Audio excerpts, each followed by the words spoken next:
Democratic Alliance Shadow Education MEC Minister, that is, Baxolile Ndaba, has called for the resignation of Gauteng MEC Panyaza Lesufi.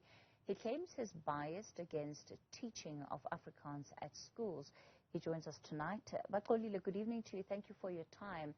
Firstly, tell us more about this claim that you're making.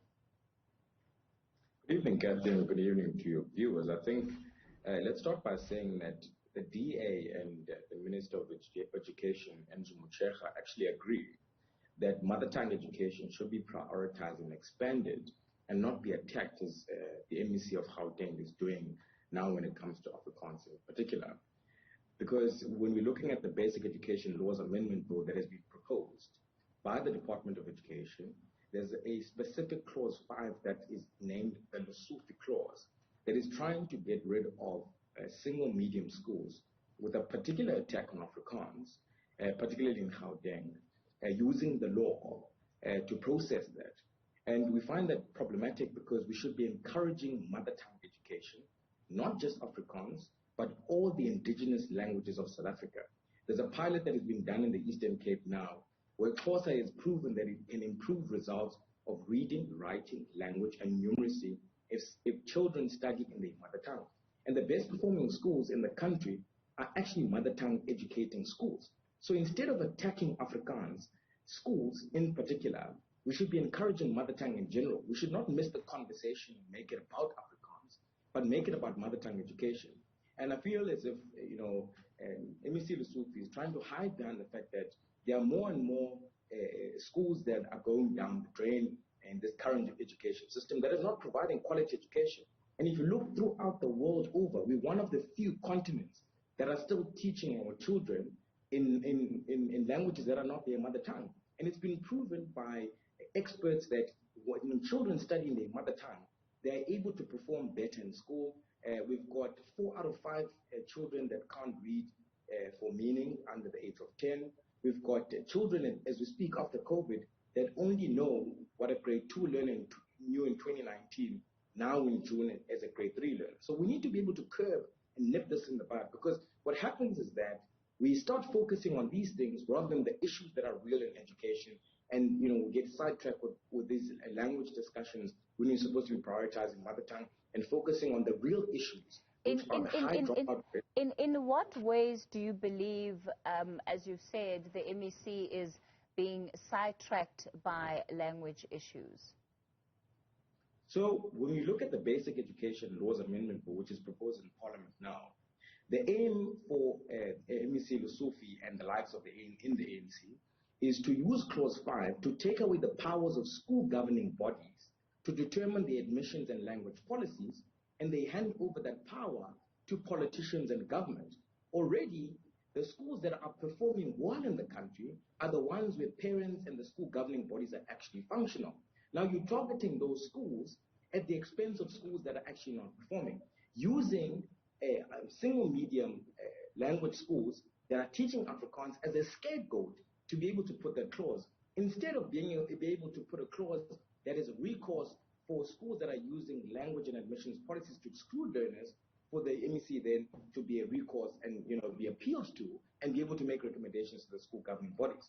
Now this legislation is basically taking away power from school governing bodies who are supposed to be determining their admissions and language policies, and they know what is best for their children.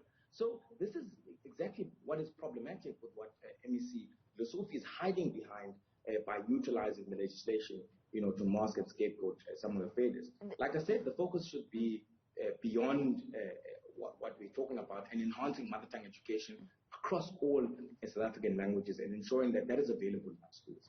This is a bill that is currently being processed by Parliament. Help me understand the mentioning of specifically the Gauteng Education MEC Panyaza Lesufi.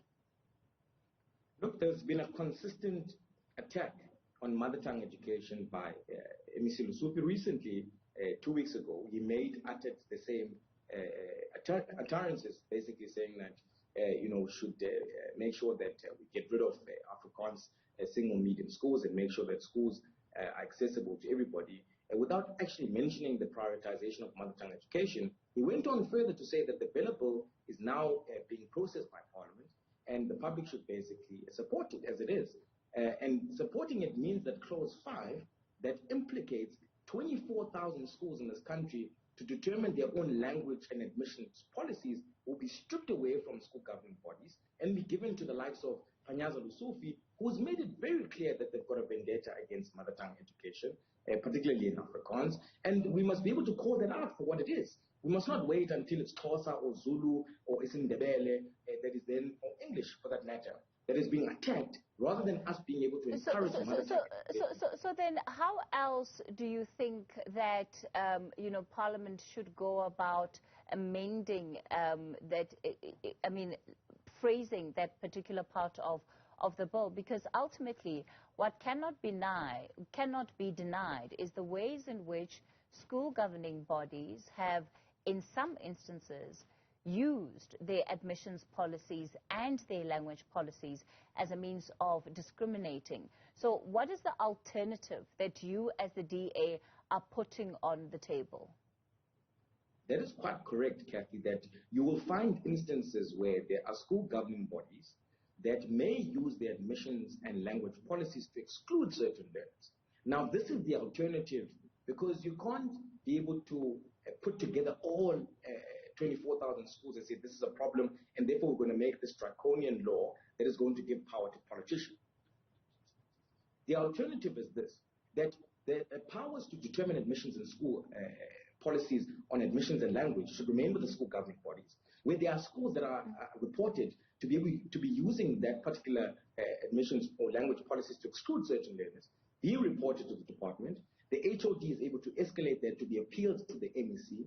The MEC then investigates and make recommendations to the SGB on how to deal with that matter.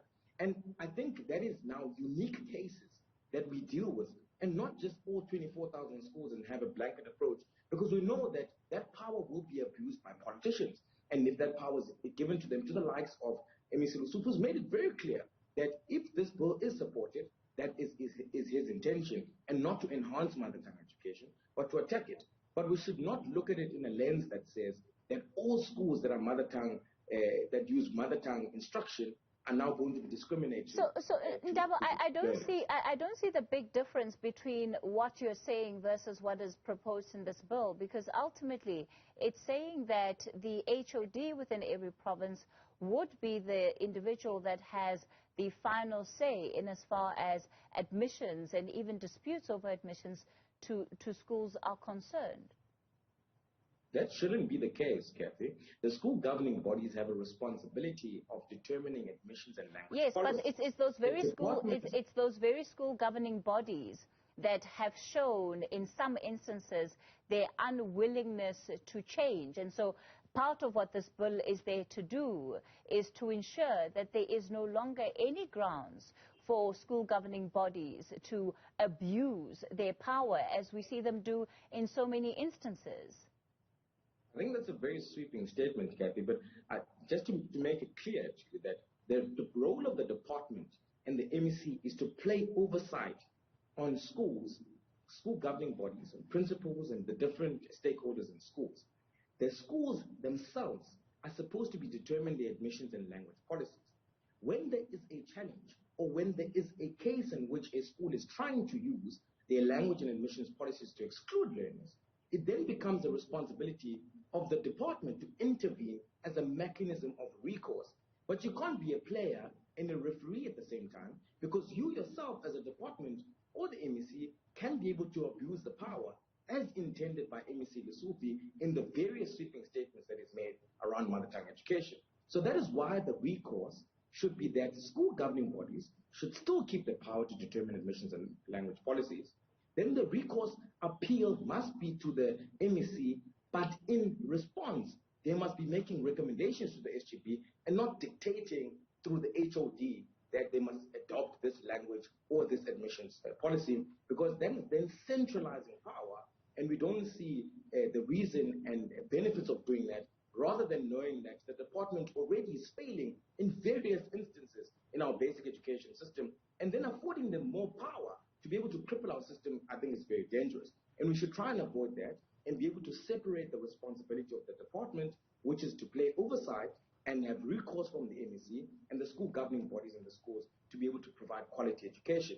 And this discussion takes away completely from the real challenges in our basic education system, which are supposed to be providing quality education. But in fairness, though, the bill does more than just this particular clause that you're talking about. In fact, it's to address some of the gaps. I mean, this is going to be one of the most significant changes to our basic education system, at least in the last decade.